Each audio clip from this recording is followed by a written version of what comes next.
I've just started the recording. Okay, thank you, and good afternoon, everyone.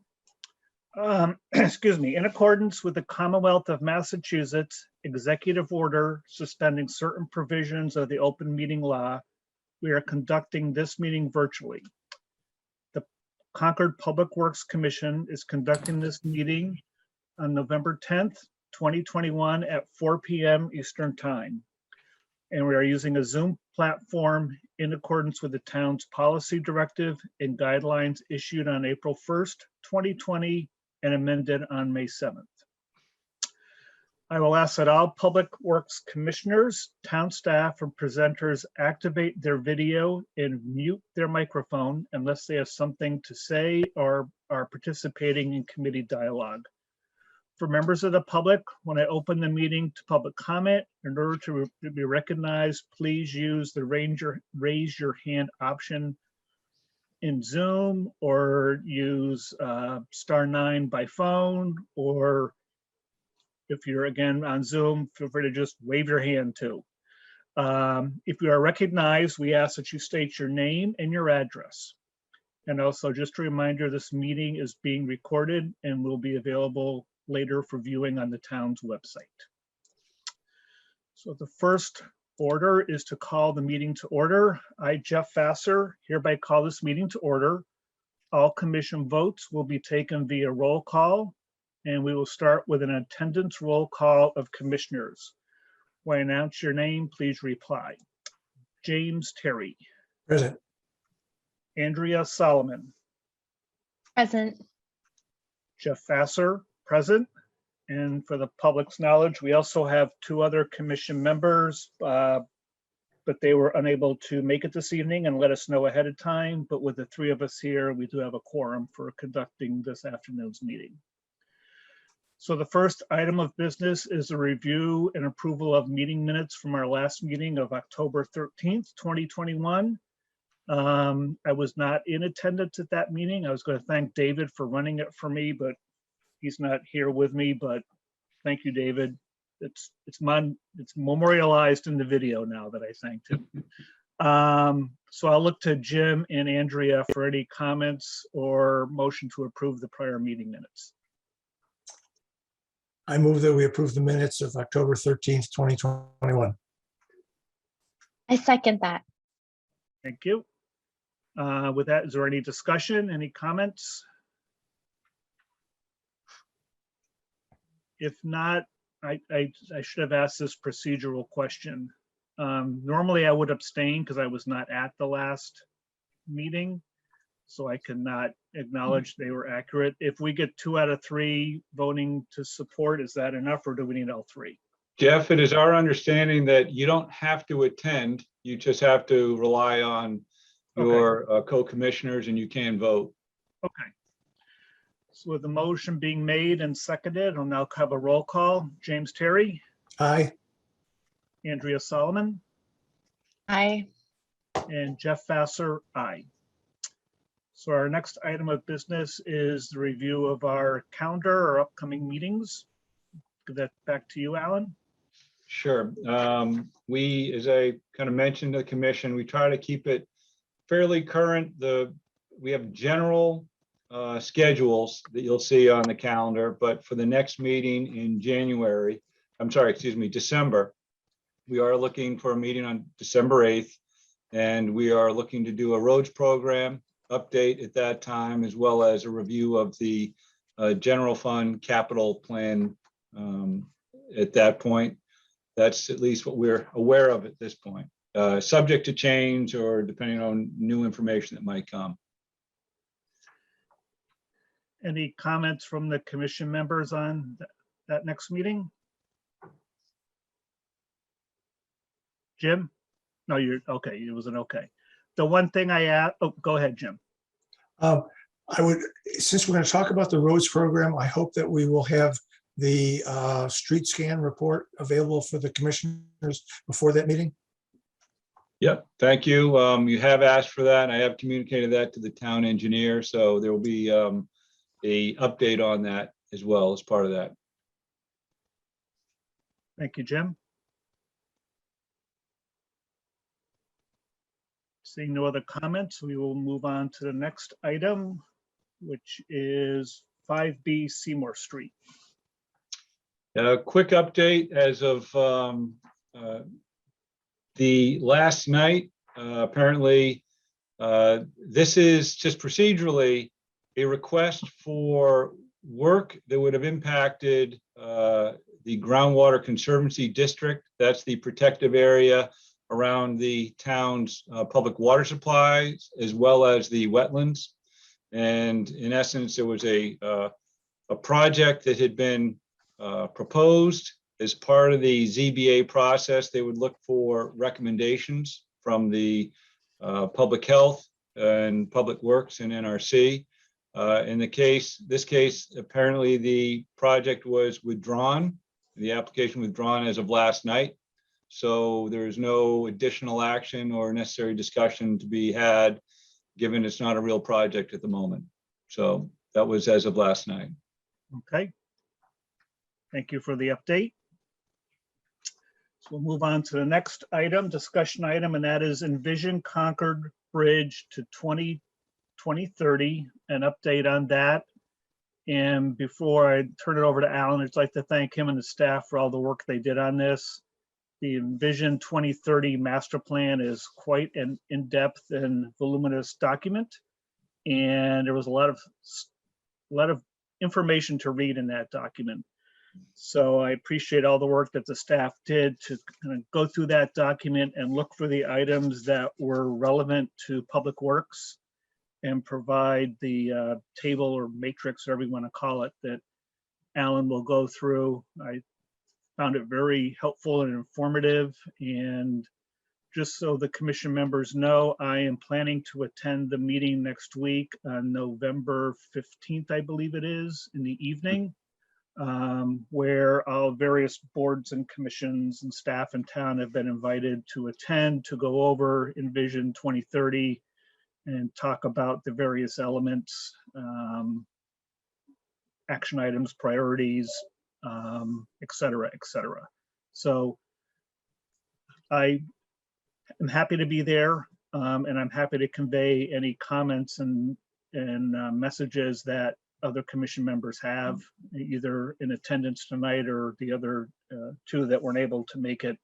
And if they are, have any, want to convey any messages to me, that's fine also. Yes, Jim. Is it a Zoom meeting or an in-person meeting? It is a Zoom meeting, Jim. Yes, Zoom. Could you hear me, Jim? I could hear you, Alan. You also, yeah, okay. So with that, I'll turn it over to Alan. Okay, well, this is interesting. Usually we have nice, presentations and dog and pony shows for you with, pictures. I will say that this exercise is sort of the next phase of, if you've had a chance to take a look at the document, we shared pieces of it, but I will let everybody know it is online. Just having to go through the various chapters and look at the implementation schedule was fairly daunting. But I do know a lot of town staff, as well as volunteers in town, put many, many hours into developing this document. The challenge for Public Works is the senior management group here wasn't involved with that process. So the ask that was made a couple months back through the select board to have all departments, committees evaluate where do they stand in respect to Envision, really forced all of us to take a close look, get familiar with the document. We looked at the matrix, which was designed with an idea that there'd be a way of at least tracking very broad concepts, but also specific tasks with a goal that there would be real work done and ways of sort of tracking that. So the exercise was very valuable for Public Works. And in a reminder, new town engineer who wasn't here when this plan was being developed, new highway ground superintendent who wasn't here when this plan was being developed, and I wasn't in the position I was at when this plan was being developed. So it forced us to look at things in a way that was fascinating And what I realized is the best way to convey information, at least to this, commission, would be to give you sort of an overview or summary. So in the packet, we included two things. There was a memo, which provided sort of an overview of the project and the highlights of those tasks and activities that Concord Public Works has been directly involved with. And then the matrix, I apologize, I know it could be confusing, but the assignment was to use that or some kind of a form of that matrix to try and identify where we stood with a lot of different specific tasks. And I didn't count them all, but there's dozens of them, if not hundreds, and Public Works is involved with many of them. So, with that said, I don't intend to go through line by line. What we are going to do is respond to the select board with your approval of providing that matrix to their staff so they can figure out how they want to combine it. Every department or committee who has input is going to provide some form of a response, and I'll leave the work to the town manager's office select board to compile that. That'll be an undertaking. But more importantly, what I wanted to do is just give the overview for discussion's sake for this commission as to the activities that we were able to achieve. It was pretty significant. But what was interesting is we did them without knowledge of Envision or really using that as a reference point. I think moving forward, we're now a little bit better informed. We understand what the town's Envision really is, sort of the big picture interests are, and where we have projects and initiatives, we'll be able to know and sort of track them. And I think really put every project we do under this lens of how does it fit into the town's kind of long-term needs and interests, as well as our routine day-to-day. In the memo, I did try to highlight the day-to-day activities that Public Works is involved with, which is a lot. And just to understand, Envision is building on top of that. So whatever we do or any initiatives that are new, we're going to have to look at our resources and figure out, do we realign them? Do we retool them? Are there efficiencies that we can realize as part of what we do, and how they might work to future needs and interests? But it was a broad sort of overview I provided you with, and I'm open to a conversation because at the end of the day, we staff report to you folks and give you updates every month on various activities. I think in the future, we'll highlight where there are those specific nuggets that might lend themselves to an Envision, being done in accordance with or with consideration of. You might see us starting to flag that as we move forward. But the goal is not to have once a year do we look and see what we're doing, but I think consistently, is it part of our fabric at Public Works? And as we do things, do they make sense with the town's broader needs and interests? And I think the other thing I learned through this process is the desire of the town to have departments and committees and commissions work together where and when it's appropriate. And that sort of rings true through what and how we operate anyway. But I think this kind of as a compass is really supporting what we presently do, and probably going to refine it a little bit as well. But I just want to kind of lead with that and then sort of let you folks ask questions, or if you have comments on what you saw or what was presented, I think might be the best way to use this time, and know that we're working, in tandem is really the goal. Great. Thank you, Alan. So I will let open up to any of the commission members who may have questions or comments. And again, if any, based on your questions or if your comments are concern a message you want to make sure I bring to the meeting next week, please make note of that so I make sure I jot it down. I will be taking notes, but if there's something specific you want to make sure I bring up, if given the opportunity next week, it's going to be a big meeting with a lot of people there. So I don't know how much opportunity there will be to speak up, but if Jeff, there's an let me help. opportunity- Let me Okay. help set that table. The Okay. expectation is that I believe, because I just talked to one of the select board members today, that Public Works will probably be given 5 to maybe 10 minutes max. Okay. There's going to be a lot of representation. Okay, And I think, Jeff, you would probably speak on behalf of Public Works on the broader issues. And Yep. if there are specific questions and comments, I'll be available, to sort of depending on how far down into the weeds anybody's interested in. But really, it's sort of a macro level discussion. And I think the select board also sees it as a reboot after the last 2 years, where there's just been so much going on, a lot of distractions, just to make sure that people are aware of the document and, where and how it relates to our different programs is the focus. So that's the expectation that I was told as of today. great. That's a big help. So Yeah. actually, with that being said, I'm just going to let Jim and Andrea know a couple of the big topics I wanted to bring up.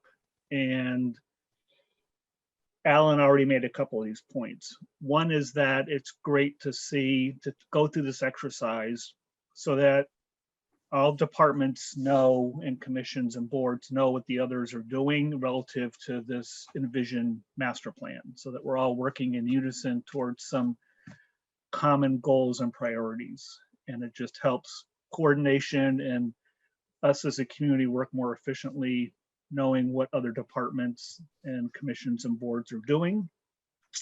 I also want to make the point that DPW does a lot of things as part of their normal operations now that support many of these actions, as Alan and his staff indicated in the table, in the matrix here, with all these yeses of things that are currently undertaken or that the department currently participates in. And the one specific thing I want to bring up is that if the department is asked to take on some new responsibility moving forward, there needs to be careful consideration of any particular resources or skill sets that may be needed to take on that additional responsibility. I think if you guys disagree, let me know. I think it's important that if we're making a commitment to the town that we can provide a certain service or undertake a certain activity or action, that we have the resources to do it to meet the expectations of the community. And we shouldn't be saying yes to things if we don't think we have those resources at hand. Specifically, some of these actions down the road will probably require some level of funding for an action, for a new staff person, for some sort of outside expertise or equipment. And I want to make it clear to the select board that, I don't want, that sounds kind of negative. I want to bring up the point with the select board that, we're all team players here, but some of these things require funding, and we can't say yes unless we know where the funding's coming from. So that was kind of part of my big thoughts I wanted to share when given the opportunity to speak next week. And if anything you want to say relative to what I plan to bring up, you may disagree. When it's said differently, I'd like to hear that. And any other items you'd like me to bring up, I'd like to hear those too. Well, let me get a start. I'll give you, Andrea, a little minutes or so to get ready. The topics are, as were put down in the memo that Ellen gave us, was cultural historical resources, economic vitality and housing, land use, open space and natural resources. And all of those topics are really different than what Public Works does. But as Alan pointed out, we have been helping with those kind of projects as they affect things that the Public Works people can in fact do. And I think the two areas that are probably going to be primarily involved with us are going to be the mobility and transportation and the public facilities and infrastructure. And, we've got a big location, if you will, on Kai's Road. And that is obviously something that will be brought up during the things. And mobility and transportation, Nick Pappas last month talked with us about that. And we recognize that is not something that's going to be easy.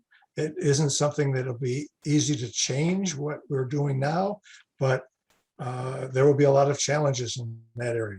So from my perspective, I think that's where we will be taking action steps Whereas in the other areas, we will be assisting others who will be doing things. Thank you.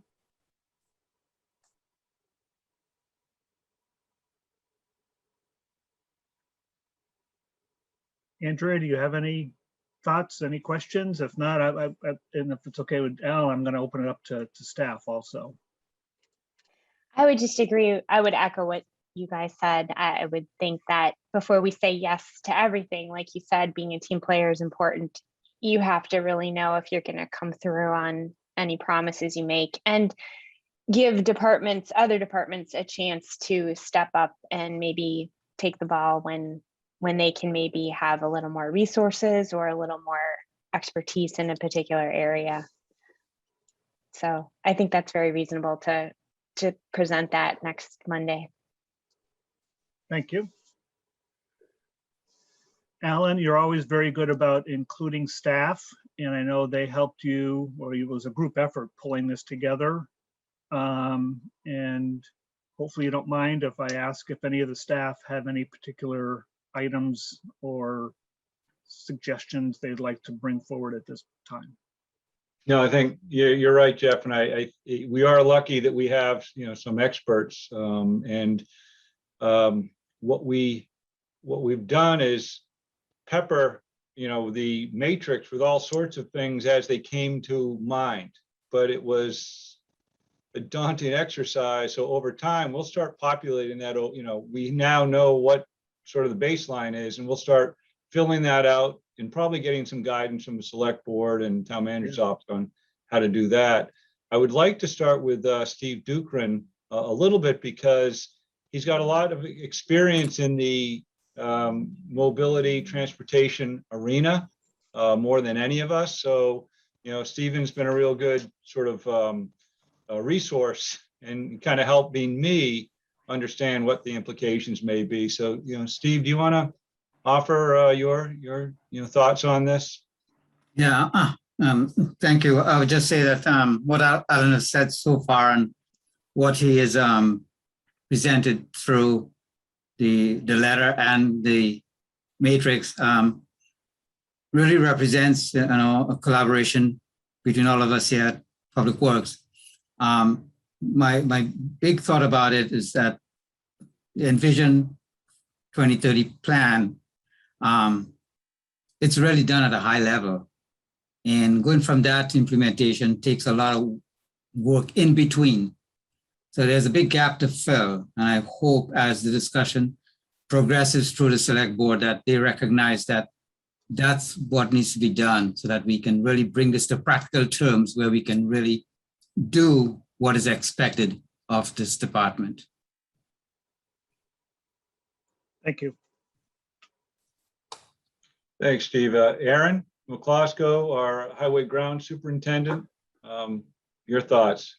Yeah, good evening. I just want to thank the commissioners for their comments a few moments ago about the offering of the support. It does mean a lot to myself and to my division, and as well as the other departments. So we appreciate you folks recognize the commitment level, and when you make a commitment, that we need the resources to be able to meet that. So thank you.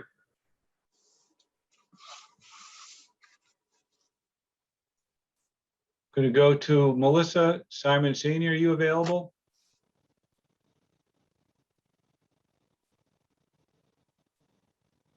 Not sure. I am. There she is. Sorry about that.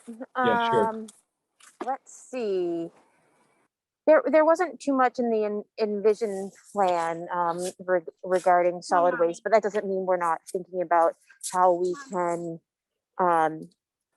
improve and coordinate with the plan. And we all work together as a department to ensure that the goals are met. Yeah, and I'd say with the solid waste recycling, Envision does talk about the environment, and it talks, very aspirationally on a lot of elements, including, carbon footprint kind of things and energy efficiencies and that sort of thing. And so, trash recycling is an important part of that, and, all the waste management that we're involved with. So it's there. As you said, we do a lot of things that sort of are acknowledged, but not really highlighted in the Envision. And I've even heard, whether through the select board, if they want to add to it. I think it's going to be a living, breathing document, and there's certain things that we may identify that weren't contemplated that we're doing.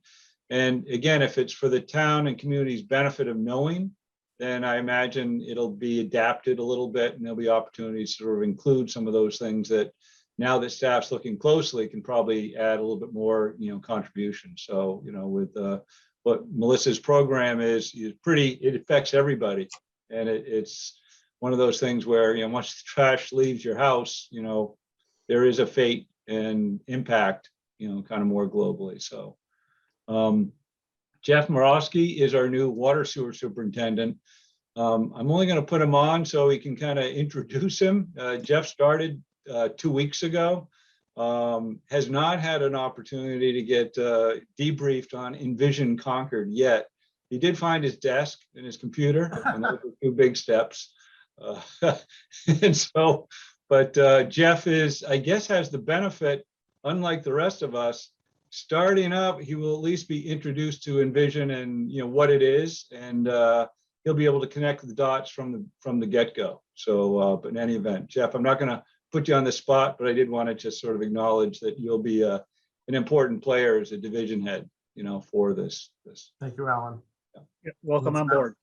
Thank you. It's a pleasure to be here. Anyone So, else Jeff. you want to call on, Alan? Yeah, no, I think it's from staff. I think we're there. Again, it's the day-to-day stuff we've shared with you. What I'd like to know is, as a deliverable to the select board, if you found the memo, at least the cover memo, helpful, and if you think we can use that as sort of a, what we want to communicate to the select board on your behalf, which I think gives a pretty good overview of those sorts of items, action items that we've been involved with. We will also be providing the matrix, but that'll be to the staff.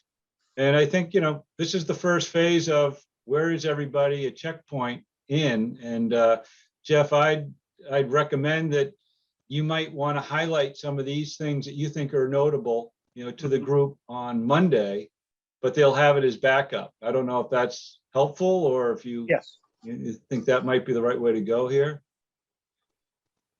I think so, yes. I personally think it was very well written, as is pretty much everything you guys give us.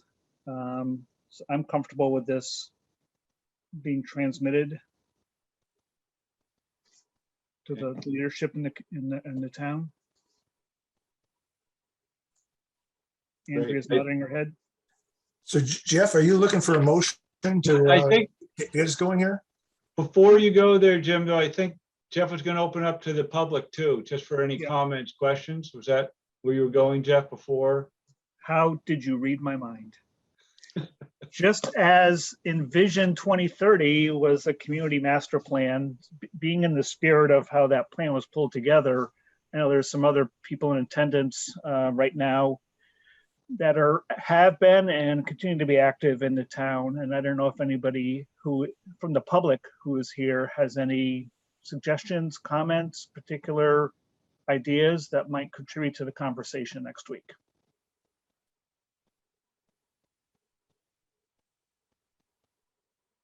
I know you'll let me know, Anna, if you see a hand. I don't. I don't see anyone, Jeff.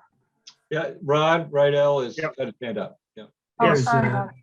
thank you. Rod Rydell, 324 Main Street, sitting here as an observer for the Council of Aging, but now speaking just as a Concord resident. I very much appreciate what the board does and what the department does for the town. And I'm going to be very interested in seeing what the balance is in terms of budget, in terms of allocation of dollars for between education, which by my calculation accounts for over 65% of tax expenditures in town, and all of the rest of the departments that serve our town.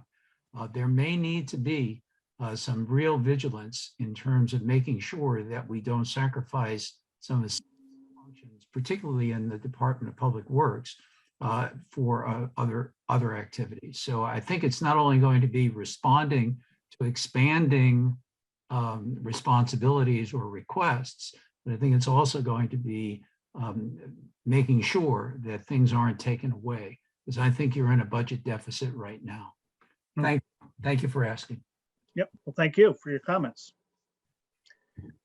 Anybody else who would like to share their thoughts? If I don't not, see anyone, Jeff. okay. Hold on a second.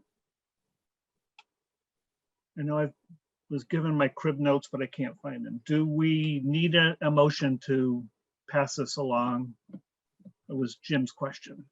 Yes, we do have a motion. Okay, in that case, let me make one that see if it Thank you. makes any sense. So I move that we authorize the director to send an update to the select board on behalf of the commission, updating them as to the progress and goals relating to Envision Concord Bridge to 2030, identified as detailed within the memorandum from the director of Cathcart to the Public Works Commission dated 11/5/21. And I reckon this is not part of the motion, but okay, I better stop. Okay. Is there a second? I second, sorry, to unmute Thank you. myself, but yes, I second that. Is there any discussion, further discussion on the item? I guess the other point that I wanted to make is that, Jeff, I think it is a very good idea to take points from Alan's memo to us about the things that have happened already that are not necessarily usual public works responsibilities. Yes. Absolutely. Okay, there's no more comment. I will take a roll call for vote on the motion. James Terry, Aye. Andrea Solomon, Aye. Jeff Vassar, aye. And everybody's made the point. And I started my career in the public sector working for a city. And at that time, it was the Parks Department at the time. And it just seemed like, and we had our own maintenance staff. And a lot of times we need something done, who's available? Oh, DPW, they got a lot of warm bodies. Let's give Alan a call and find someone to take care of this. And it happens all the time. And it's not just in our town, but people need to understand that that takes time away from something else. Or if it's going to be a recurring request, that we need to think about funding that recurring request. Which, Alan, is a very good setup for the next item, which is the winter maintenance presentation. How's that segue? Yeah, thank you. That was perfect, Jeff. So we're going to bring Aaron McCloskey back up. Aaron, one of his core responsibilities all winter long is to maintain the right-of-ways in a safe and passable manner. No small feat, with lots of expectations and very time-sensitive work, with a lot of resources and costs associated with it. So what we like to do is give the commission an annual update as to a reminder of the sorts of things that Aaron and his team are involved with, and an opportunity to sort of ask questions and also get educated a little bit. So, with that said, Aaron, let me see if I can get you ready to, why don't you, let me get my, I'll have to share the screen. I got to find, oh, here we go. All right, I found the document. Is that showing winter maintenance overview slide? Yes, sir. Okay, great. Okay. Thank you. Hello, good evening, commissioners. Thank you for the opportunity to speak with you this evening about our winter maintenance program. My name is Aaron McCloskey, and I'm the Highway and Ground Superintendent for Concord Public Works. So I'll give you an overview of the program. I will start this is, I think, my third year presenting to the commission about our winter maintenance program. I think every year I've started with the same policy. So I'm gonna repeat the policy now that they're via Zoom and recorded for future reference so that everyone can hear it if they're interested in coming back and reviewing it. So the Concord Public Works and Public Works Commission policy is to maintain a level of service that keeps Concord street systems, which include sidewalks and parking lots, passable and safe for pedestrian and vehicular traffic, especially for emergency vehicles such as police, fire, ambulance, and other vital services. As much time as possible within the limitations imposed by the extremes of nature and resources available. Every storm is different. Our approach is different. I'll go into that in detail, but our goal is to keep it open for emergency vehicles and is passable as much of the time as possible. Our goal before we leave every storm is have the roadways down to black asphalt and clear of any snow and ice. Our priorities every storm and all winter long are public safety, employee safety, efficiency, fiscal responsibility, and sustainability. And I'll go into detail on how we try to meet that throughout the winter. Our maintained areas are public roadways. We have 107 miles of public roadway. Private roadways is 4 miles. Sidewalks 44 miles and 12 parking lots within the town of Concord. So a season in review. So last winter, the 20 to 21 winter season, these are some of the highlights. Our first snow event came just before Halloween. For those that remember, we had about 3 inches of snow, 12-hour duration storm. It was a salt treatment and plowing operation. We deployed just our own public works staff, and the storm cost just under $18,000. Our largest storm event came in February. It was a 27-hour duration storm, and we saw 20 inches of snowfall throughout the town. We salted as well as plowed. There was a full deployment of all of our staff and all of our contractors, followed by an overnight snow removal operation, one of 2 from last season. The total cost of just that one event alone was $124,086.53. And our final snowfall event occurred in the month of April. April 16th, pretty late season storm. It was a good storm though, 4 inches of snow accumulation, 5-hour duration storm, a treatment and plowing operation of just our staff and just over $9,000. So, you can see, we range from being ready. Our goal every season is to be ready to go October 15th for this first snowfall, which we were ready for this season. And, we have to be ready through the end of April. It's New England. You got 50 degrees one day and it's 32 degrees snow the next day. So we're always ready. Our budget review for last year, our total winter maintenance expenses added up to $806,234.95. That's a combination of labor. So our labor force, just our own public works staff employees, we spent over 5,000 hours here, 5,161 to be exact of hours. That includes, pre-storm, during the storm, and post-storm cleanups that we spent working to maintain the rights of way. Our contracted labor and equipment, they spent 1,315 hours here in town. Roadway applications, so we applied 3,755 tons of salt to the roadways.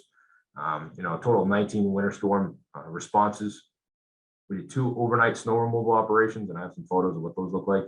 And total snowfall last year, we saw just over 51 inches of snow in the town of Concord. So a little bit of overview. I'm going to talk about, the 4, I think, biggest parts of snow maintenance program is the planning, there's operations management during the storm, our fleet maintenance, and our treatment and plow techniques. It starts with planning. Every season, we start, fiscal year starts July 1st, and that's when we start planning for snow.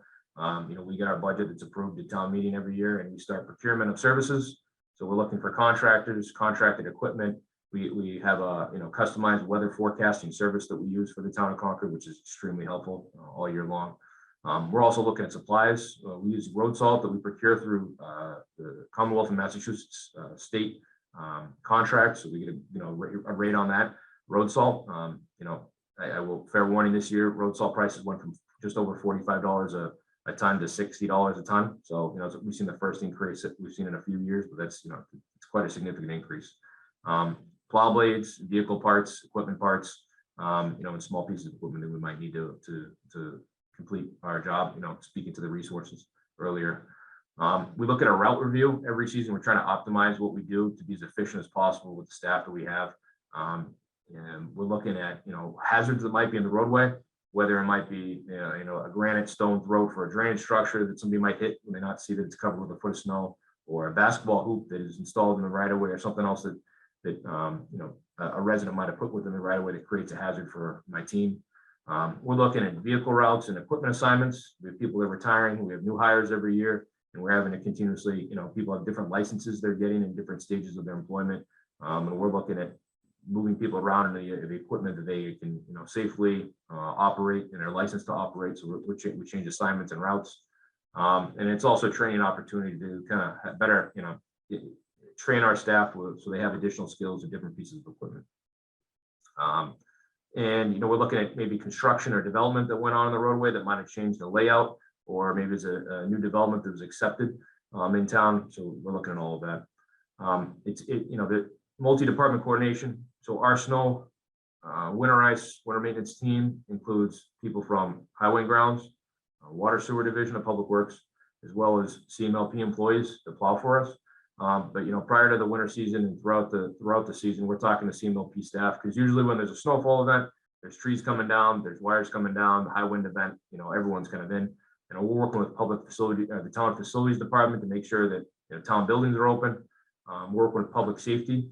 Examples, usually when there's a snowfall, a tree comes down, blocks the road, we need police to come out, assist us with traffic control. Or we have dual band radios in a lot of the trucks, and we're working on improving our communication so we can better coordinate across the department.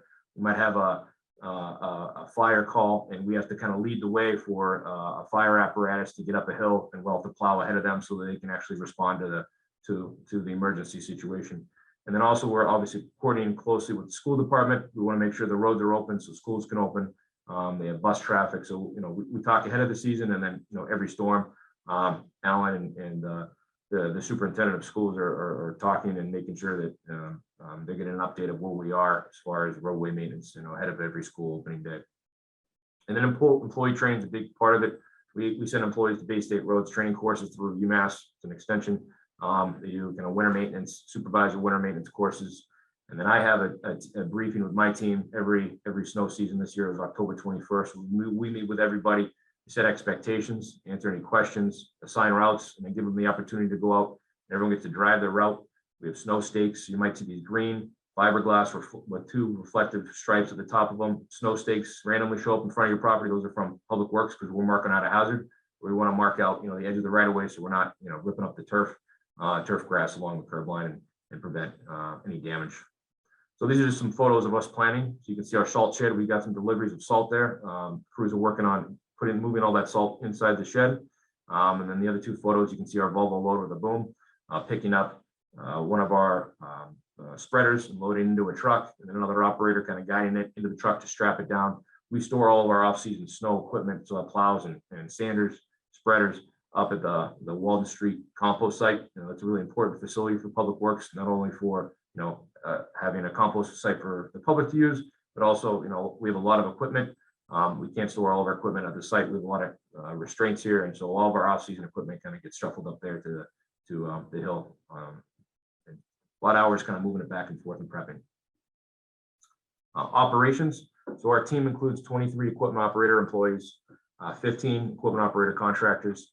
We have a snow desk dispatcher. So 24 hours during a storm, you could call the snow desk number. It's posted on the Town of Concord Public Works website, and you will speak to an employee that will hear any problem that you might communicate. Your driveway might have got plowed in.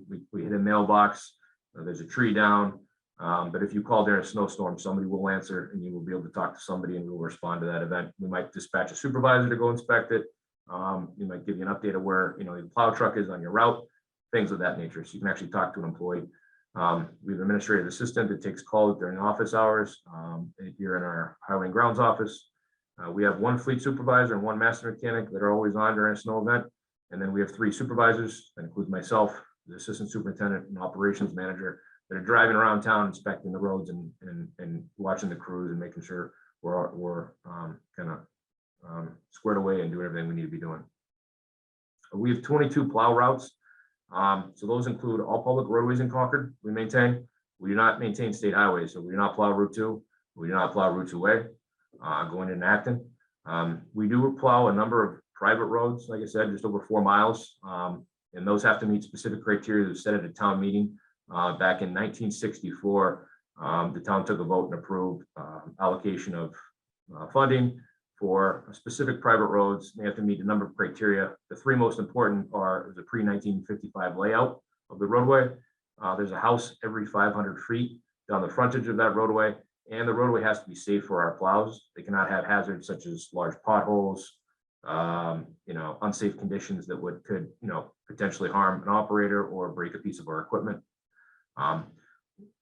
We have 3 sidewalk routes, so we do maintain sidewalks throughout the duration of every storm.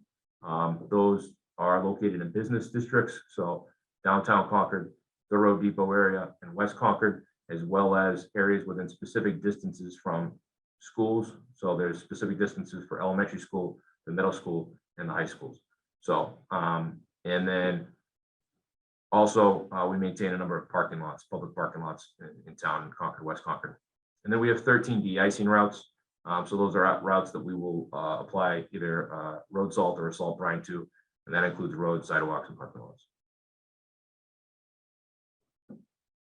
So our operation, we continuously monitor forecasted conditions. So like I stated earlier, we have a customized forecast that we use here in Concord. They provide us with a daily update, and then during a weather event, they'll give us updates, very detailed weather updates every 4 hours during a storm. And then this is the 2nd year that we are using what's called a road weather information system. And I'll go over that, the details of what that is in a few slides, but that gives us real-time monitoring, remote monitoring of roadway conditions in the town. We do pre-storm assessments. We develop strategies before every storm. Like I said, every storm is different.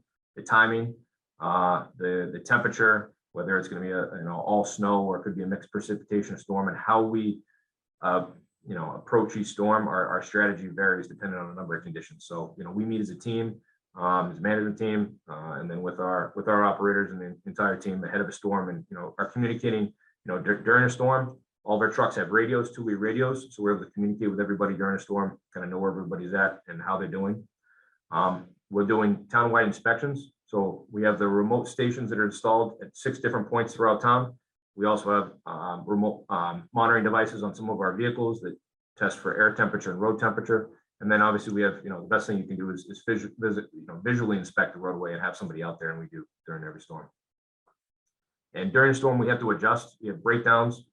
People get sick, they might have to go home. People, you never know, there's various reasons why, we might have a tree come down, and now we have to pull 3 trucks off the road because I need 3 parking tree operators to go and remove the tree from a road. So we might have to adjust routes and adjust trucks and reallocate our resources. It happens every storm.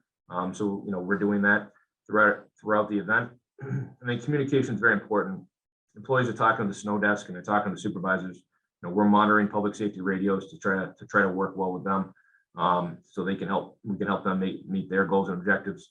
We're talking to other departments, and a big piece of what we do, it's customer service and response. So we're handling and receiving calls from residents throughout the night for various reasons, and we try to provide them with an appropriate response in a timely fashion.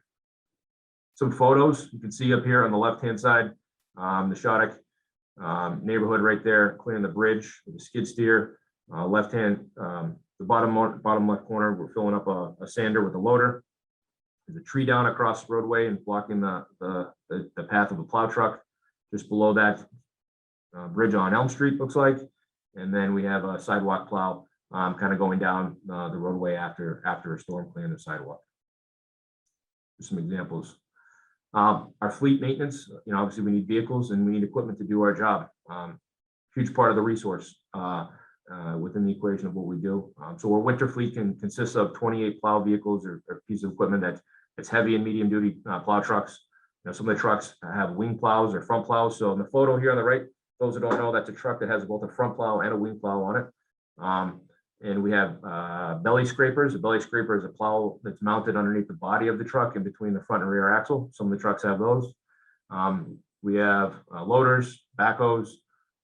We have 10 of our trucks. So those dump trucks will have sand spreaders, or excuse me, salt spreaders in the beds of them that we use to do plowing.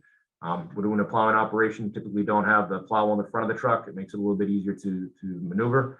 And then when we go into a plowing operation, You'll see in a later photo, kind of all the plows lined up. Trucks will pull in, put the plows on, and we'll start the plowing operation. We have 3 sidewalk plow machines. We have 2 brine trucks.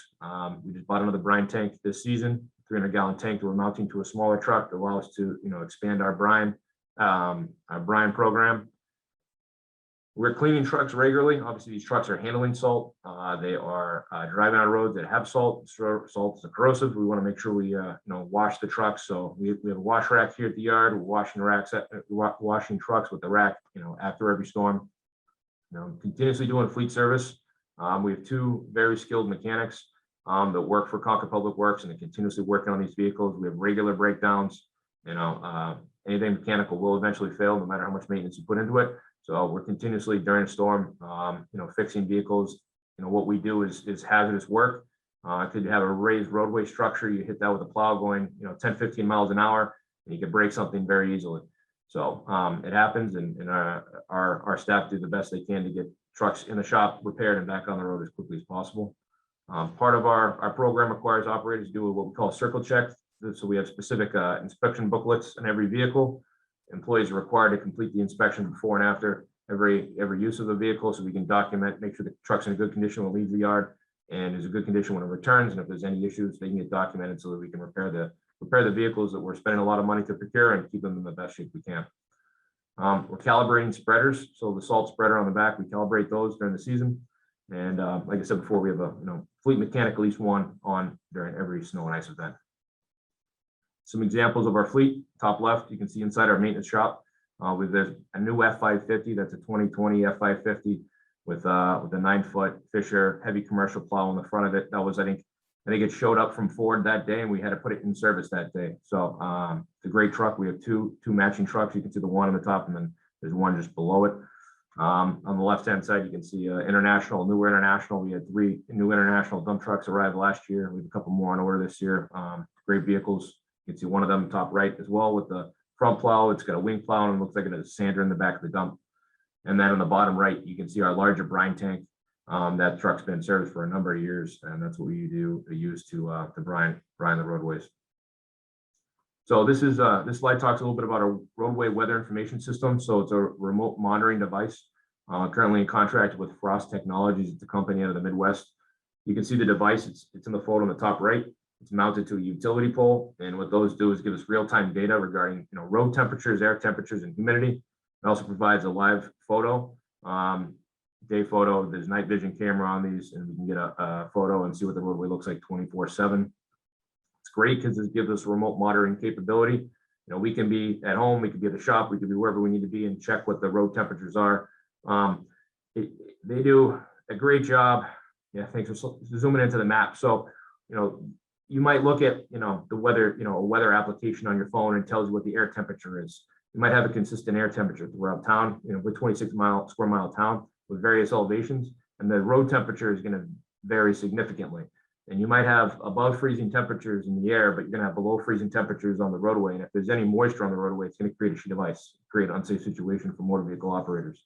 So what we do is we use these devices to monitor the roadway, and it'll give us a tool so that we know when to deploy a truck to de-ice the roadway. It works both ways. We're able to respond quicker, but we're also able to, hold off. And if, the road temperatures aren't going to freeze, we won't waste the salt. As part of our, helping the town meet the sustainability goal, we're not wasting material if we don't need to. And this tool helps us make that decision. So not only reducing costs, reducing salt use, and it helps us make a more timely, data-driven decision, if you will. So treatment plowing techniques. Like I said before, it really depends on the forecast and the actual conditions out there. Forecasters do a great job, but they also, don't get it right all the time. And so we have to adjust. We take all the information we get. We use NOAA forecasting. We use our precision weather paid forecasting and a couple other resources, and then make our own decision. And then obviously adjust decision based on what the actual conditions are on the roadway. We'll do pre-treatment pretty much before every storm. What pre-treatment does is, we're either applying a salt brine liquid application or using road salt or a treated road salt. And what that does is it prevents the hard pack or the snow from bonding to the roadway and create an initial ice layer. And if we didn't do that, we'd keep plowing, and the roads would still be covered with a sheet of ice and snow at the end of the event. So what we'll also do post-storm is reapply if temperatures are going to stay freezing, because even if it's freezing out, the sun beats down on the snowbanks, it'll melt the snow, create a sheet of water, and eventually freeze again and create a hazard on the roadway. So we'll do a post-treatment as well. Typically don't apply too much salt during the storm because we don't want to just plow the salt away. But we will adjust as needed. If hard pack starts to develop during the storm, we will add salt as needed. Part of that, continuously monitoring the roadways. Treated salt's used when temperatures kind of reach below that 25-degree level. What we do is we have salt stored in a shed out to the rear of the Kaiser Road property. We also have 2 tanks that hold magnesium chloride, and we will manually mix salt with mag chloride and store it on one side of the shed, so we have it available, when we need it. We manufacture our liquid brine in-house. We have a mixing tank inside of our shop, and we make our own liquid brine in advance of every storm that we need it for. Our plowing operation starts when we get about 2 inches of accumulation throughout town. We have all the routes that we will start on the road, as well as sidewalk routes, and we have what's called a walking route for areas that are narrower, like bridges, or areas there might be utility pole conflict or something that we can't get our 5-foot wide sidewalk machine through. A lot of the sidewalks were designed before there were sidewalk plows, and so we have to meet that challenge, and we do it the walking route. Snow plowing continues until the snow stops falling. So we're here throughout the storm. We don't usually send crews home. If this 50-hour duration storm, we're here for 50 hours working straight. Try to get folks rest when we can, but our job doesn't end until the snow stops. And then after the storm, we'll continue. After the stops falling, all the routes are done. We'll start going to intersections, widening intersections, manually shovel curb ramps, make sure crosswalks are clear and safe, and make sure we're meeting the sidewalk plowing policy that is specifically, approved by the Public Works Commission years ago.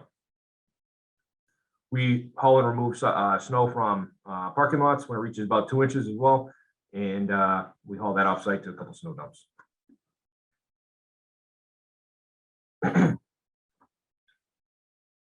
So business district snow removal operation. We'll do this following a major snowfall event. Typically costs about $15,000. It's an overnight event, starts about 8 o'clock at night, continues till about 6 o'clock the next morning. A lot of communication happens before this occurs. It's an expensive event, so we don't do it every time it snows. It's not always needed. Part of our decision making, we're looking at snow accumulation, what the future forecast looks like, and the time of the year. If it's a holiday season, obviously we want to get the snow off the sidewalks from the curb line, so that visitors can go down to downtown areas, get out of their vehicle, and visit the shops. So we want to make sure that holiday season we're doing it, the overnight snow removal. But if it's late in the season and it's going to warm up the next day and all the snow is going to be gone in a couple of days, we might not do it, just try to save the money. Snow storage. We have 2 storage facilities. One's on Walden Street, the compost site, and then we also work with MCI, Concord, and store snow at Commonwealth Avenue. Last year we started plowing the fields, so we work closely with the school department. Doug White Field and Memorial Field at the high school are 2 synthetic turf fields, and during COVID, Maya modified the kind of athletic season schedules, and so we work closely with them. Their request came in to plow those fields to allow the youth sports groups to be able to use them off season during the winter, and luckily we were able to help them and meet that goal by sending crews up to plow those fields following specific snowfall events. We did have to procure some new plows and a couple pieces of equipment to do that, but our crews were able to meet that need, and that was kind of a request that came in unexpected, but we were lucky enough to be able to take care of that and work with them on that one. Snow piles are also removed from sidewalks and roadsides following large accumulation events to improve kind of sightline issues that may come up. And obviously working closely with the water department and fire department to clear hydrants to make sure that those are accessible should a situation come up when they're needed. Top photo on the left, that's West Concord, Com Ave. And there, it's an overnight snow removal. So you can see we've kind of pulled off the snow banks from the curb line of the meter line and create a windrow in the street. And then we will use a loader to pile those up and then load them into trucks. You can kind of see the bottom right is the loading of the trucks portion of the snow removal operation, same kind of area. And the bottom left is how it looks the morning after an overnight snow removal event. You know, we're sending crews out with shovels and, you know, getting every piece of snow we can away from the meter even to try to make it as clean as possible. Top two photos, that is the athletic field snow plowing that I talked about. That is on the left, they're both Memorial Field at the high school. You can see, you know, all the snow, about close to a foot of snow on the field. On the right-hand side, a few hours later at the end of the day, once the crew has plowed everything off, it's now down to the turf and a usable athletic field in the middle of winter. So. And thank you for your time. I know I rattled through a lot of information pretty quickly here, but happy to take any questions. Thank you, Aaron. Very thorough, detail, appreciate it. Any comments, questions? Yes, Jim. Yeah. The trouble is Aaron answered some of the questions already. Yeah. I was going to ask about the status of the fleet, and it looks like he showed us that they've got 3 or 4 new vehicles, so that's good. You know, I always concerned about the fact that when we get to town meeting, not all of the equipment that Public Works has wanted to be able to replace has been able to replace. So that's good. Jim, Another question about snowplow contractors. I know we've read articles in the newspaper about other towns having real difficulties. I would be interested to see what Aaron has as comments about contractors for this year. So we have, regarding snowplow contractors, we have all of our contractors that worked with us, I think with the exception of one return this year. You know, we have very reliable contractors that work for the town of Concord. They've worked here for a number of years. You know, we call them in regularly when we need them. And so we had no issues this year trying to get new contractors on board. So I think run it off, you know, you run into different situations where, you know, every community is different and how they approach a storm. And I think, you know, it works both ways. They're committing their time, their resources, their equipment, their employees to us for weather events. And we're also committing to them that we're going to call them in when we have a weather event. And if you don't do that, you know, if one party, you know, doesn't meet their obligations, sometimes communities struggle to find some. So, you know, Concord's fortunate they have some very good contractors that have worked for the town for a number of years and hopefully continue to stay on. Great. And then Jim, to your your previous comment about the equipment in the fleet, I would say that, you know, we are requesting a number of vehicles in highway and grounds for replacement this year. A number of those vehicles are our first line snow plowing vehicles. So I'm happy to, you know, Alan has information. I'm sure we'd be happy to meet with you to walk you through what those are and what we're hoping to get approved at next year's town meeting. That will be part of our budget update next month. Okay. Yes. Can I go ahead, continue, Jim. Jeff? Certainly. Two things. In the memo that came with us was a sidewalk plowing program description. I hope that that's on the website because that's valuable information. And here's a request.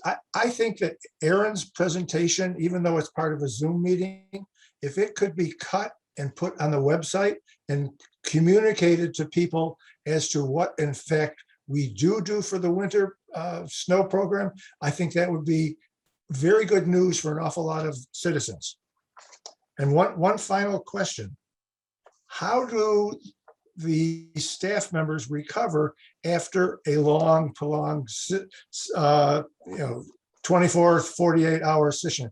Do they get time off? You know, what's the procedure so that in fact we don't really adversely affect the physical health of all the great people that we've got working with us? Yeah, great question, Jim. You know, we struggle with that. I think like I said, every storm is different. The timing of the storm's end is different.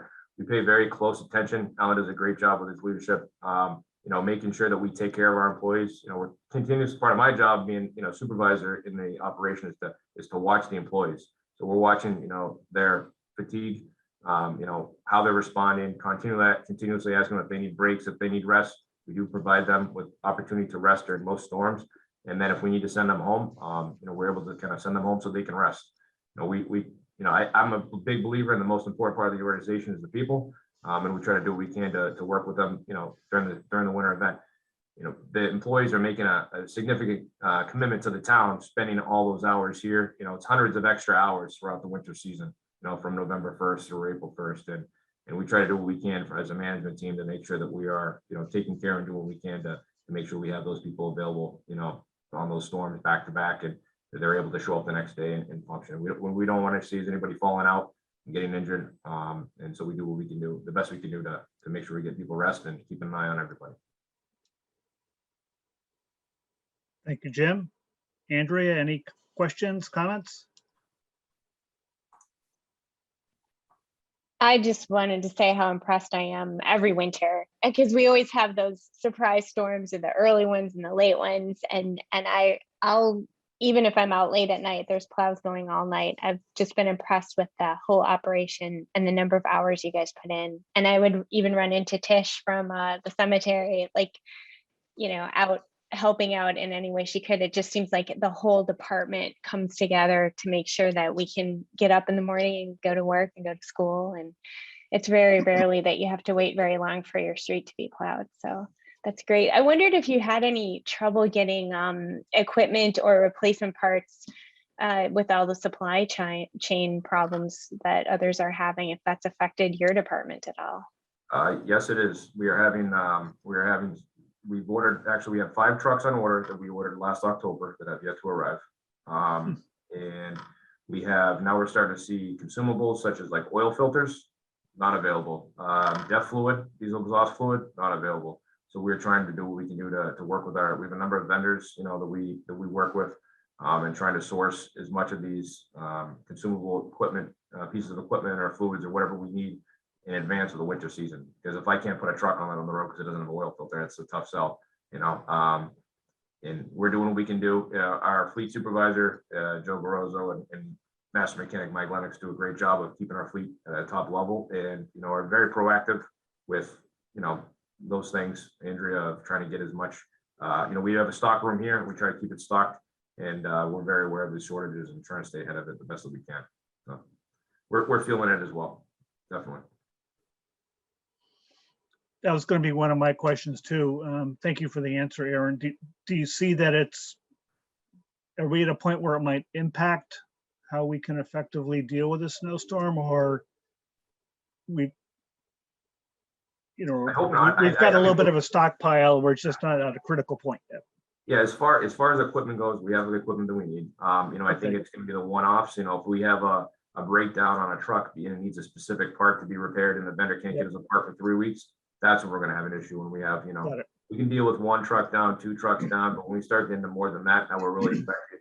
How long it's going to take us to complete a route, right? That's why we have so many routes, because I can reduce the routes from 20 to 10, but then it's going to take us twice as long to complete the route. And then people, we're not going to be able to meet people's level of expectation. It might take us from 3 hours to plow a route. Now it's 6 hours to plow a route, and that's just not acceptable in this town. So we're not there yet, but I will be sure to communicate up, through Alan if we start to experience any issues and have any, have any of those problems as the season goes on. Thank you. And you made a great presentation last year, but I was new to the commission, so I picked up some things this year, and I was just curious, those RWIS monitors, how many of those do we have in town? So right now we have 6 from last year. We're going to drop down to 5 this year, just because of kind of procurement and where we're at with procurement levels and thresholds and what we have to do to meet that.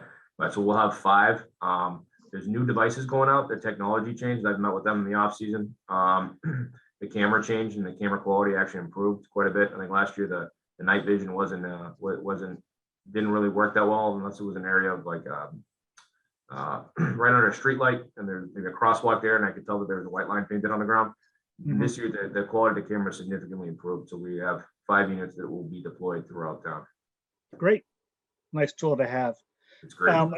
Another item that was brought up, and it kind of goes back to our kind of something we brought up during our Envision 2030 discussion, the plowing of the synthetic turf fields.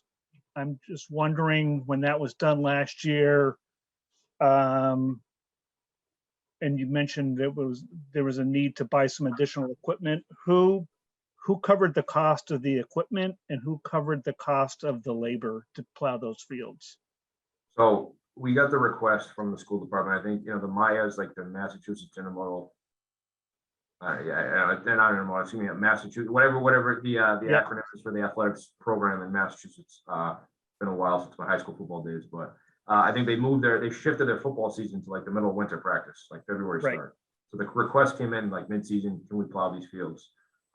We had one pusher plow, so you have to have like a specific turf plow. It doesn't have sharp edges, so it doesn't rip up the turf. And we have to mount it on a tractor. So we purchased a plow for that field. That plow, I think, went under the winter maintenance budget. So part of the, I think it's funded through the general fund. And then since then, we've, in the off season, we purchased a new piece of like kind of multi-purpose equipment to be used mainly like in a Doug White field that can be used at all of our fields. And the majority of that came out of a gift fund for Doug White. So, and that'll be used to plow Doug White field this winter. So with that new pusher plow, Okay. specifically designed to be used on turf. And what about the labor cost? Is that coming out of Public Works budget or school department paying for that labor? Winter maintenance has a specific budget that's its own. Yep. It's not separate from highway, separate from park and tree. There's a winter maintenance budget and the labor gets charged for that. Okay, great. And then one last question. You mentioned early in your presentation, I think it was 22 miles of sidewalks, and then you talked about how those are prioritized. Are those all the sidewalks in town, or is it 22 that fall into the category of what we take care of and So it's following certain criteria? So it's just over 40. Just over, I think it's 44. I think is what I had. Okay. 40 miles of Sorry. sidewalk. So I have a sidewalk map I can share with you if you'd like to see the map. But really what it is, it's specific criteria. So it's the business districts. There's not one that's prioritized one over the other, but we have 3 plowing routes essentially. And those are, if you think about like Concord Center, Main Street, Monument Square, Walden, Bedford, those kind of, Lexington, Old Bedford, that area.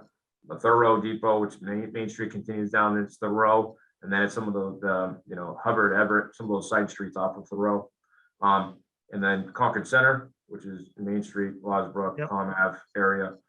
And then in addition to those areas in the sidewalk, well, if you read the policy, I think it was in Yep.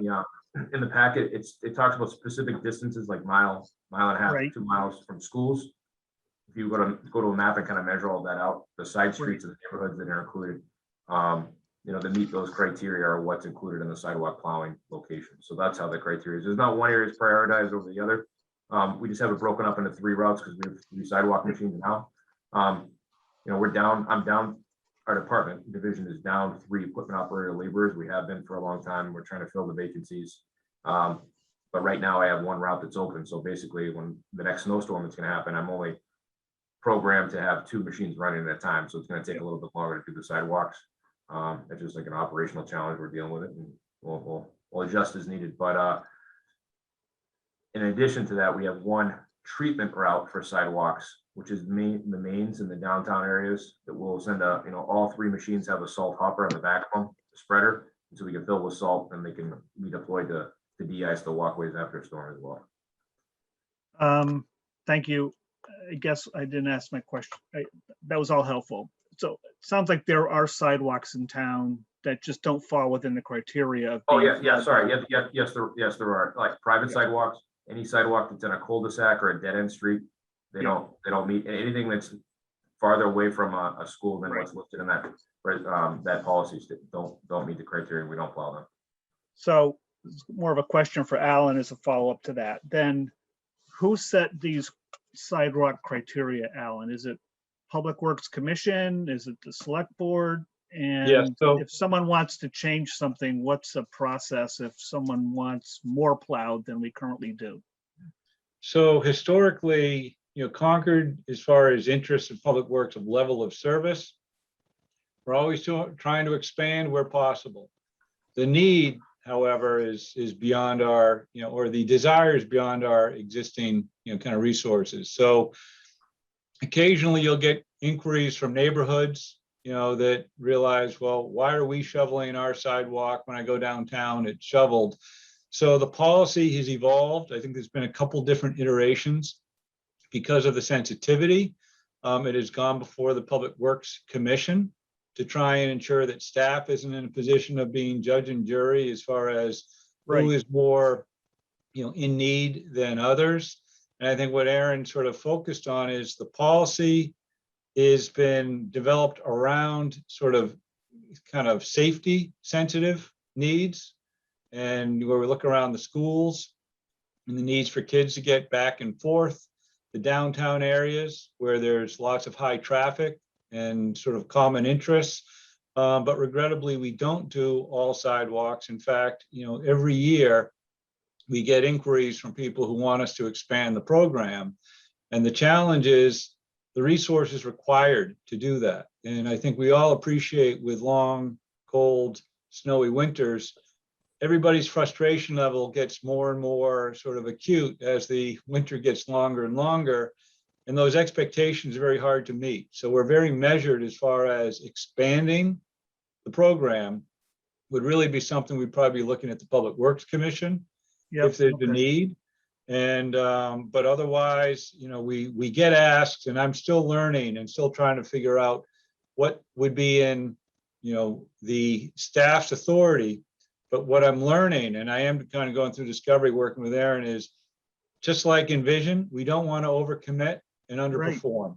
And I think that's a real challenge and very easy to do when it comes to winter maintenance. So that's a juggling act that we're presently facing. And at this point, we know there's some interest. I'm still trying to, digest it and figure out what and how we can do things. But as I'm learning, it's an art and science to do good work.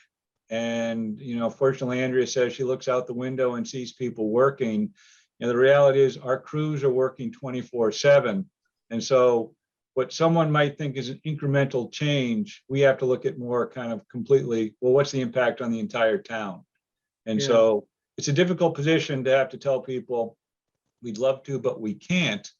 But, and oftentimes that's where we're at. So we're kind of looking at the policy. It's pretty well established for a reason, and I'm still learning kind of those reasons before I'd be coming to the commission for any additional guidance at this point. But I think we do a good job of what we've committed to. And even with that, Aaron mentioned we have 2 sidewalk plows available this season. We used to have 3, and that's just based on kind of limited resources. Yep. And so that's just a challenge, but it's a good question, Jeff. But no, the Public Works Commission has been the one to kind of give their blessing to what the existing program is. Okay, thank you. And that helps because, just like, again, I'm not trying to harp on this theme of envision, but it's a team. And if the commission was to say, well, we think you should do more, you really can't do more unless you have more funding, and the funding comes through the select board. So all the different pieces need to be talking to each other, and sounds like that's the way it's been approached and would be approached if you get a request for any significant, additional plowing service being requested. So great. Jim and Andrea, are you all set? Otherwise, I'm going to open to see if anybody from the public. Okay, anybody from the public have any questions, comments?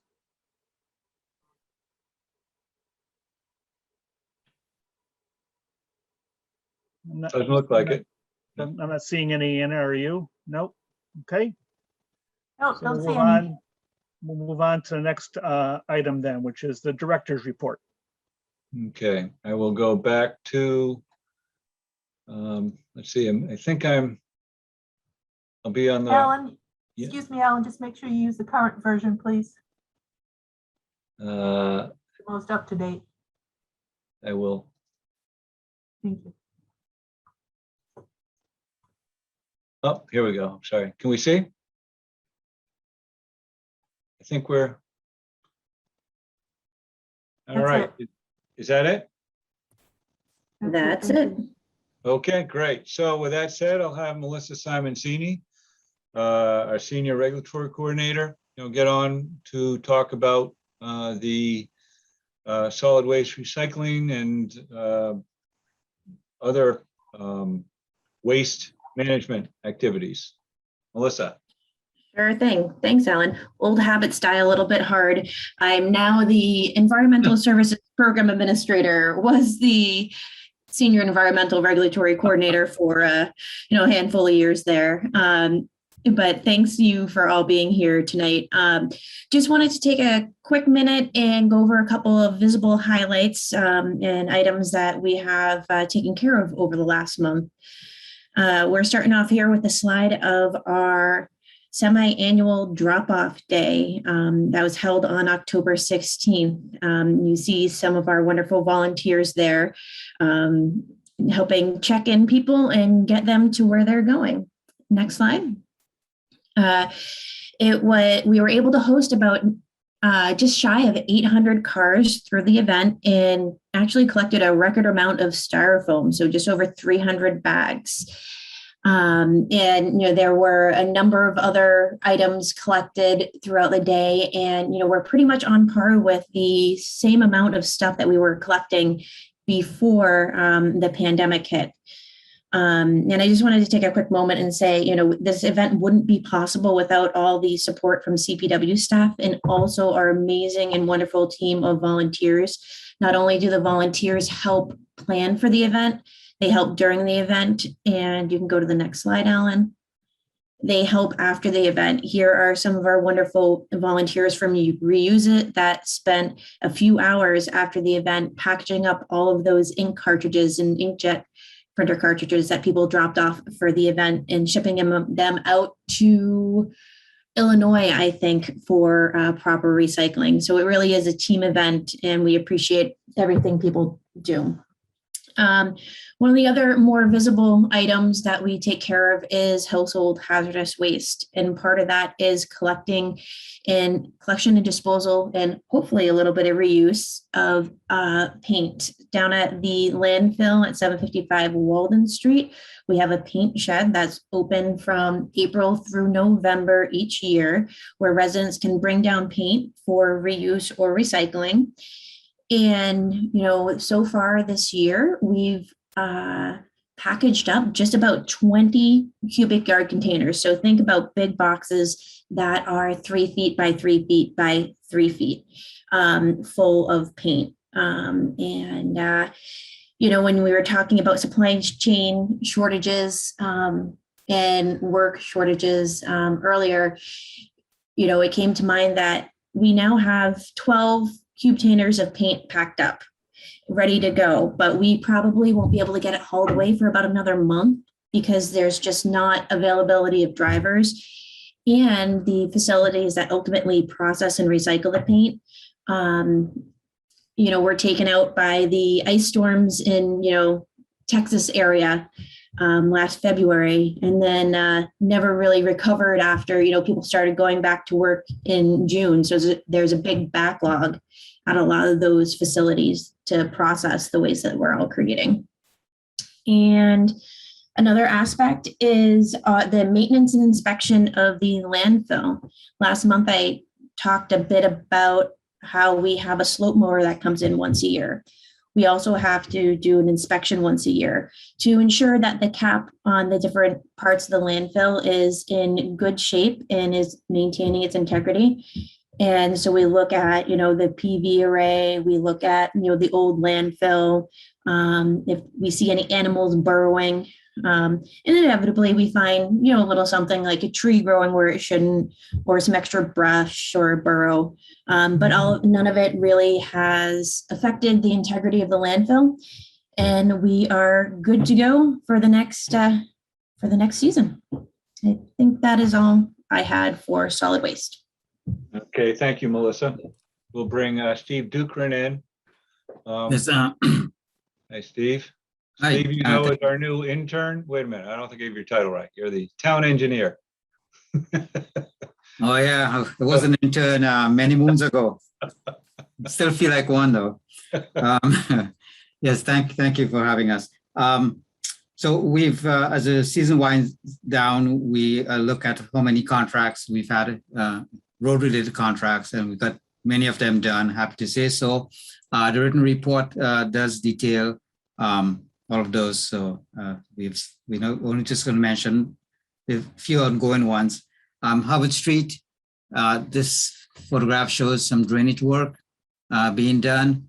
This started a few weeks ago, and we should get done within a week or so, all of the drainage improvements. And then we move on to the Store Street parking lot, where we can get some drainage work done as well. So Harvard Street, the most we expect is this work that will wrap up for winter shutdown. There's some sewer lining work that will be done, but that should be a matter of a couple of weeks. And our hope, as I mentioned the last time, was to get the road at least binder paved. It's getting too late in the season to expect that that's going to happen. We're keeping our fingers crossed that weather will stay warm enough, but it's very unlikely that will happen. All right, so the next slide shows a project that was completed a few weeks ago, the Sudbury Road Crosswalk improvement. It's been operating. Looks like it's been working well, and we haven't heard of any problems. So that's one that we're happy to say that job well done for many. Next project, this is the Sommel Brook Culvert location on Monument Street.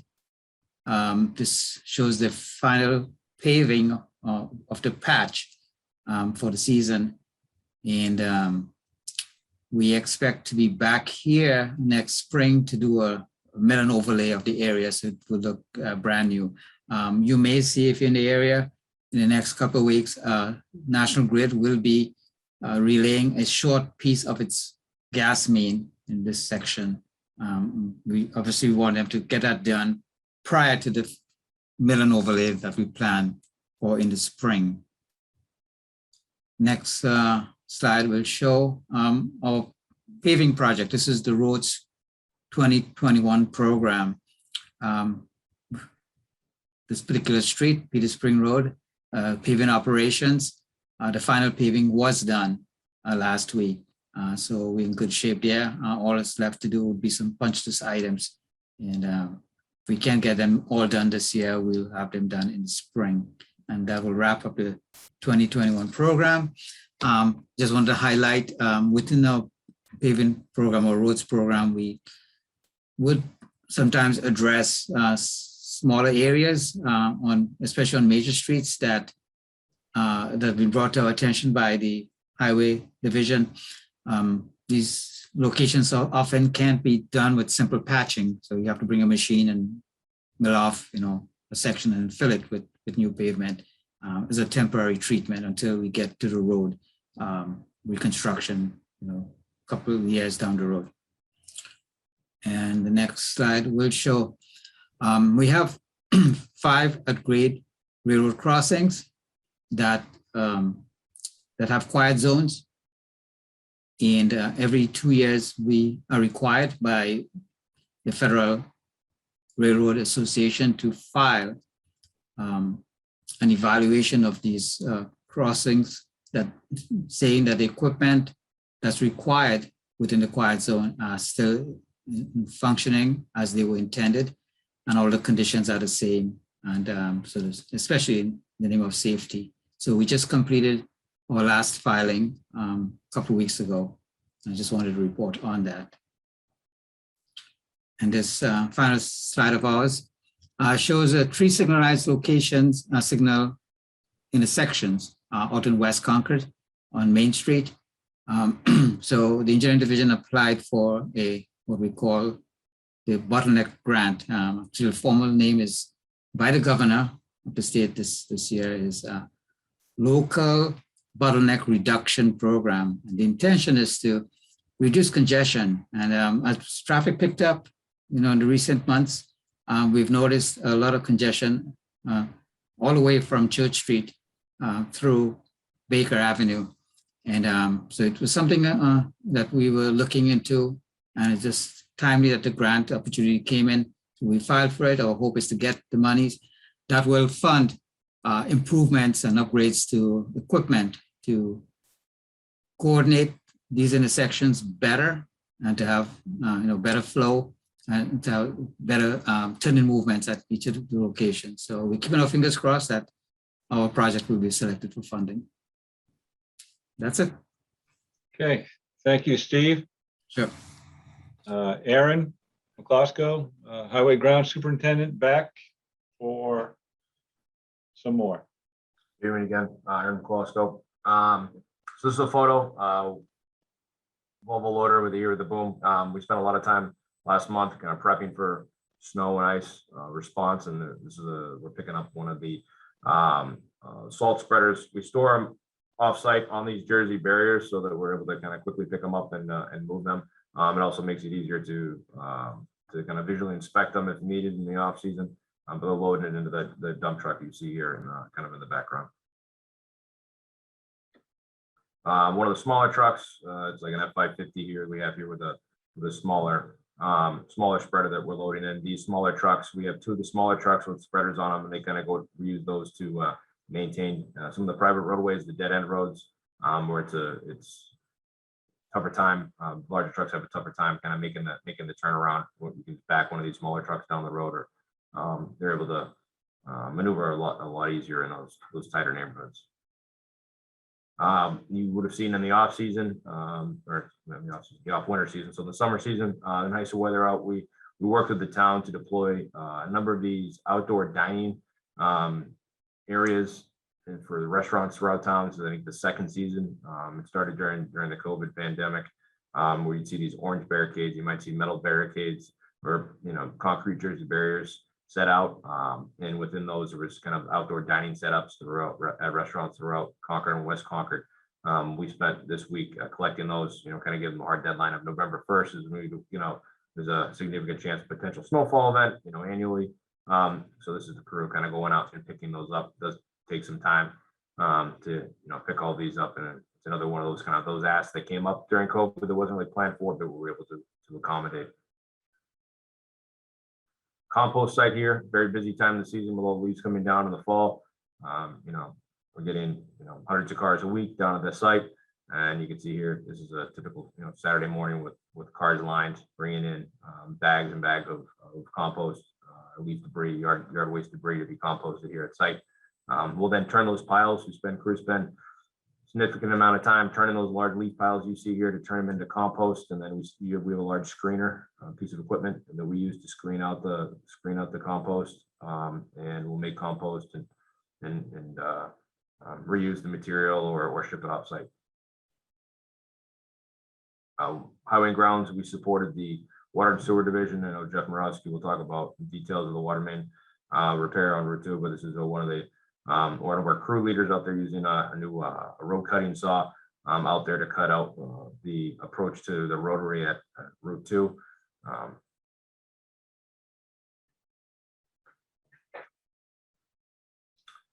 Emerson field improvements have been ongoing for throughout the summertime.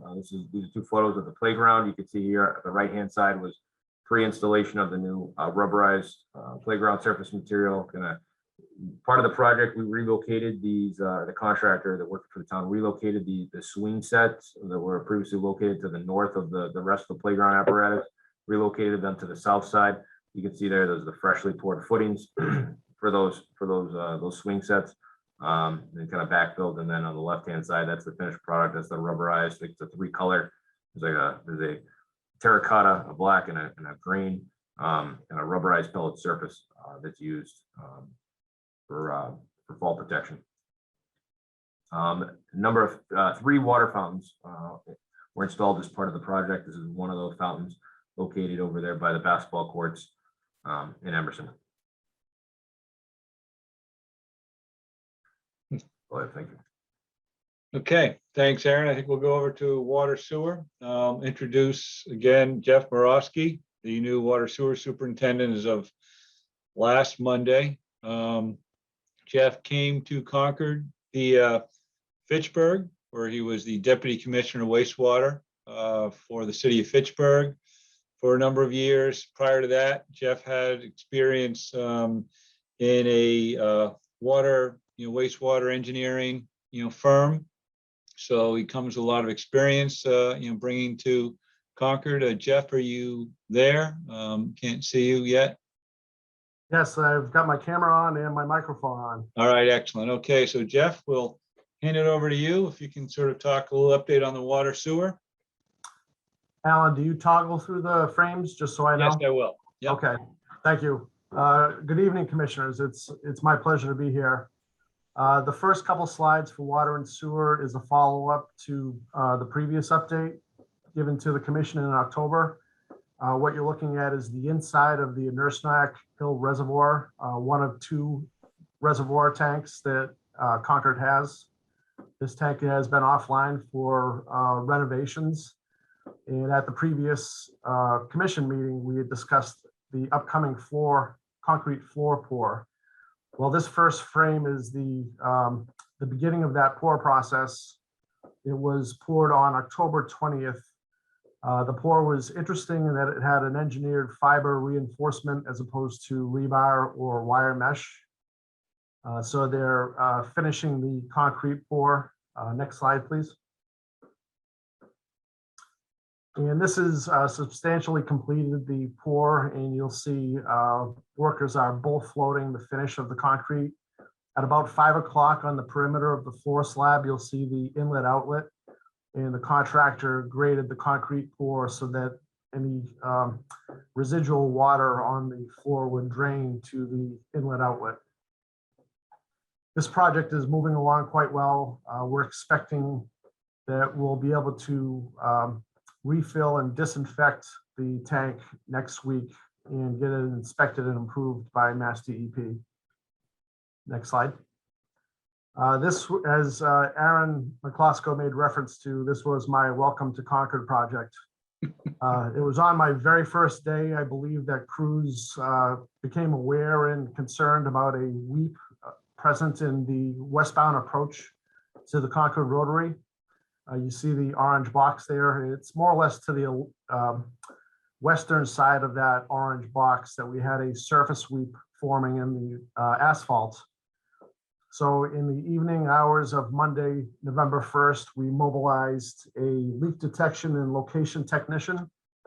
And we had a technician come in at 8 p.m. on Monday evening and located using sound detection location equipment where he thought the most probable location of the leaking water was in the water main. And I should mention that what we have is a 16-inch water main that cuts across from Route 2A to the northwest of the circle.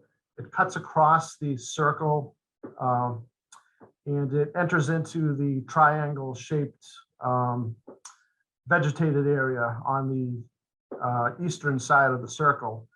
So we've got a 16-inch gate valve at about 12 o'clock in the circle. That was one of our isolation valves. We had an isolation valve in the point of the approach vegetated area. And then we had a third isolation valve because we have an 8-inch that branches off of the 16-inch. And it was actually on the 8-inch line that we had our leak, or we suspected that we had our leak. And we had an 8-inch gate valve in the shoulder of the approach. So those were our 3 isolation valves. On Tuesday, the very next day, we were getting gate wrenches onto the gate valves and just confirming that we could operate the valves. We tried to shut down the valves just to test how tightly a shut we could get and to see if the leak would stop. We did still see an observed weep continuing even with the valves shut. So that became a greater concern for us and made it more urgent for us to address. On Wednesday of that week, we resolved that we wanted to undertake this repair as soon as possible. We outreached to Mass DOT District 4 to see what the process would be, and we ended up pursuing an emergency access permit. I'll talk about that a little bit more. That took place on Thursday during the day, but also on Wednesday. This is an unconventional roadway for obvious reasons, looking at the map here. So we couldn't simply go to the Mass Highway standard traffic control details and develop our own traffic management plan. We thought it was prudent to bring in specialists for this. So we contracted with Lydell to do the traffic management plan for us. And then we actually contracted with a third party to actually do the deployment of the traffic management plan, BMPs. That's the signage, the cones, barrels and so forth that's necessary to route the traffic safely around the work zone. On Thursday, we again regrouped on this. We had our own pre-construction plan meeting in the early AM. We did reach out to and confirm what we needed to take care of for the emergency access permit. We got that taken care of with Mass DOT. We had gotten, actually, I should say, we got a traffic management plan together. This was a lot to undertake in the first week of employment, I have to say, and it was only a success for some fortune with the actual break, the way we found it. And I'll talk about that a little bit more. But it was really all hands on deck. Engineering was helping, highway and grounds was helping, administration was helping. It really was a team effort that led to a successful repair. Okay, next slide. Thank you, Alan. So we mobilized into Route 2 at 7 p.m. per our emergency access permit with Mass DOT. That was the earliest time we can get in. We started the layout of the BMPs to control traffic. We ended up having traffic controlled by about 8 p.m. and we were able to get into the roadway. As Aaron had mentioned, we saw cut the pavement, and we got the contractor that we had contracted with to do the excavation, Onyx, from Acton, Mass. We also engaged with another contracting specialist. In the right-hand photograph, you see that tube. That's our vacuum excavator. We began the excavation at about 8 p.m. By about 8:45 p.m., as the excavation was advancing, we saw water bubbling up in the excavation. And at that point, we started vacuum excavating just to protect the water main. That's a technique you can use if you've got a lot of utilities in your excavation, or if you want to simply be extra cautious. And these water mains were constructed in the 1930s. They're cast iron, but they're not new infrastructure. So we wanted to be extra protective of our water main. In the center photograph, once we exposed the water main, it's not perfectly exposed in that photograph, but we could ascertain that this was a circumferential crack in the water main. It's approximately from 9 o'clock to 3 o'clock under the belly of the water main. So once we saw the nature of this issue and the nature of the leak, we made a decision that the appropriate way to approach this would be with a compression clamp or compression fitting that would seal the crack.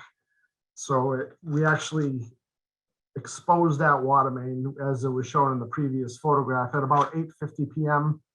And then once we made that decision on what to do, it was just a matter of preparing the cast iron surface for this repair methodology. So it was 9:30 when we were prepared to start putting on this wrap, and we finished putting on this wrap at about 10 minutes of 10 p.m.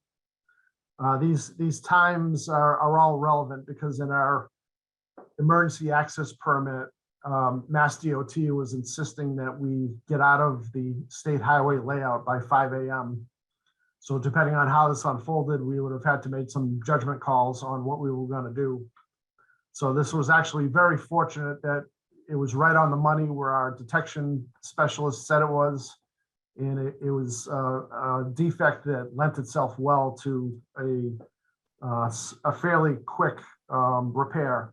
And it was also very low impact to service customers. We had actually had those valves I had described shut down on Wednesday. So we had in excess of 24 hours of shutdown without any complaint calls from constituents, customers. So that was very, very beneficial. So we completed the work and started our backfilling at about 10 p.m. We did give pre-notification to both MCI Concord and to Emerson Hospital in the afternoon of Thursday, just to give them a heads up that we're doing a repair. We don't expect any water quality or water pressure concerns, but we wanted to put them on alert. So after we completed this repair, we did make a point of outreaching to those 2 priority customers. And I should mention also that with the help of CPW administration, we did also outreach to through news and notices, and also engaging with Aaron Stevens, who's the public information and communications manager, to get information out to the public of this, what could have been a very impactful project. So we completed the backfilling a little bit before 11 o'clock, and we had our hot mix asphalt on order, and that asphalt arrived at about 11 p.m. And then we completed this paving before midnight. So the paving that you see there, we also did a patch repair of where the pothole had formed. A pothole had formed where that weep had formed. And with the constant tires, cars, trucks hitting that weep point, a pretty significant pothole was forming. So we did clean cut that out. So we had a nice hot mix pothole patch. So we're hopeful that that'll hold up nice and well. And that's just close to where the worker is in the upper right-hand corner of this photograph.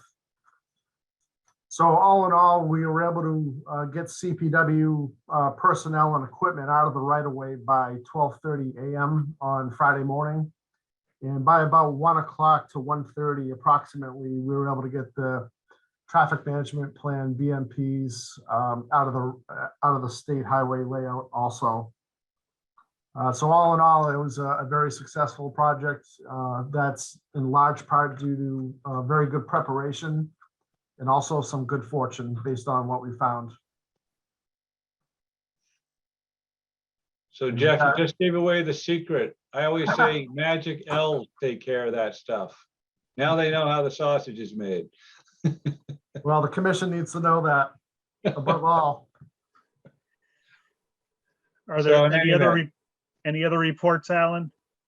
No, those are the highlights. Okay. And thank you. I know it was definitely trial by fire for Jeff.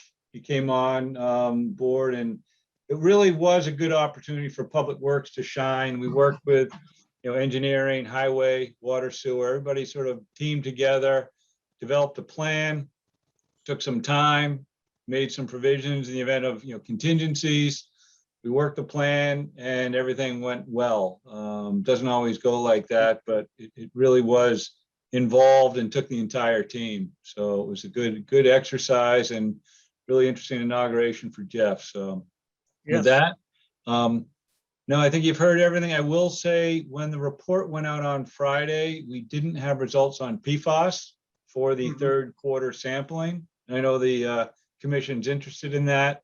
We did get test results back, and they are nothing interesting or new, single digits, and consistent with what we've seen in the past. But again, every time we sample and we get sort of confirmation that the numbers are real, and they are, well below a, drinking water standard, that's encouraging. So that's the only other update I have. Great. Thank you very much. So at this point, I'll open it up for any questions, comments by commission members. Seeing none, about from anybody from the public who's in attendance, any items that they would like to bring forward. Again, Anna, I'll see if you notice anybody. I don't see anyone raising their hand. Okay. So with that, I will entertain a motion to adjourn. Look at Jim's got a big smile. I move we adjourn. Do I hear a second? I second. Any discussion? I assume no, so I'll take a vote. James Terry, Aye. Andrea Solomon, Aye. Jeff Vassar, aye. So thank you very much, and we'll see you all in December. Okay, thanks, everybody. We'll talk. Thank you. Take care.